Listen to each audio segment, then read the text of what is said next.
fighting each other, like we did in the very early days in Los Angeles. We wouldn't have gotten anywhere. And we had to establish enough goodwill among the people trying to make these things work so that we give one another some leeway, some flexibility in administering the laws, and to recognize they were doing the best they could under the circumstances. That, I think, has held in EPA in most places today. It's changed quite dramatically, I'm sure, as well. But in most cases, they showed respect for the state people who had these responsibilities in the past, but nowhere near the authority to do anything about it. I mean, we had pollution havens. People would move out of one state to another state where the rules weren't as strict. And that was one of the reasons they federalized the system of protecting the environment and public health. Or one of the aspects of this that I like to look back on is what have we learned from that process that's beneficial to perhaps environmental challenges that we're facing today.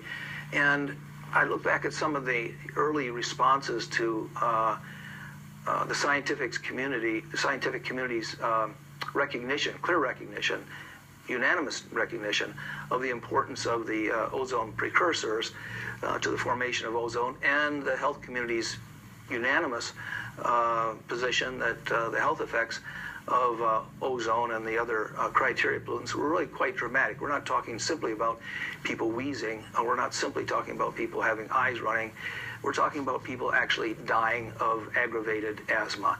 And as that became more and more recognized, I think that the impetus towards control became more influential.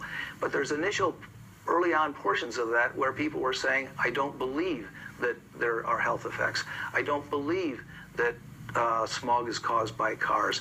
So I think there's a parallel here in some areas where a denial takes place, eventually acceptance takes place, and then eventually some sort of action takes place to rectify the particular problem. We might see parallels between today's political climate and certain technical issues in the environment that are facing similar challenges.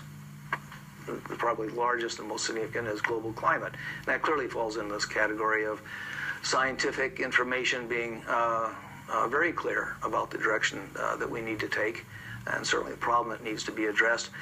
But because of the economic implications, equity implications, legal authority implications, and necessary likely changes, at least in the short term, in lifestyles, there's natural resistance to it, and people who therefore deny, in fact, the reality of what's taking place.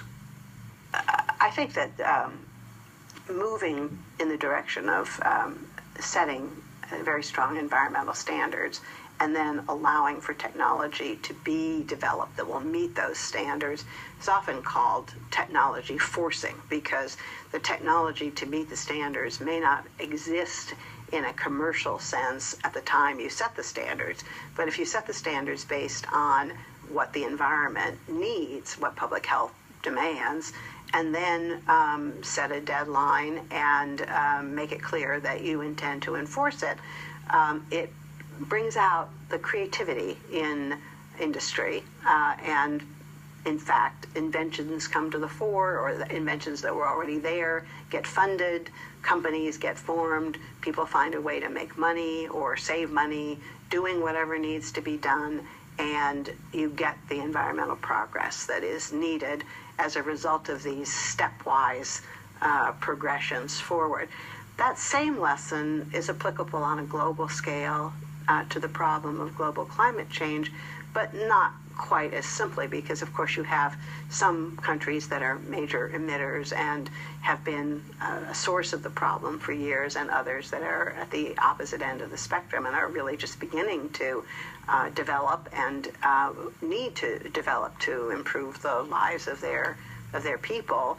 And so you have to mobilize capital on a global scale to be able to take more efficient technologies, better ways of doing building, better ways of moving people around, and export them to places where they're very much needed so that those countries have an opportunity to develop without having to go through all the stages of pollution and cleanup that we've had to do in our country. So it's not exactly the same, but the experience of having made so much progress on air pollution over the years under the Clean Air Act is absolutely the fundamental basis for the work that we're doing today in California and at the national level to achieve very ambitious climate goals as well.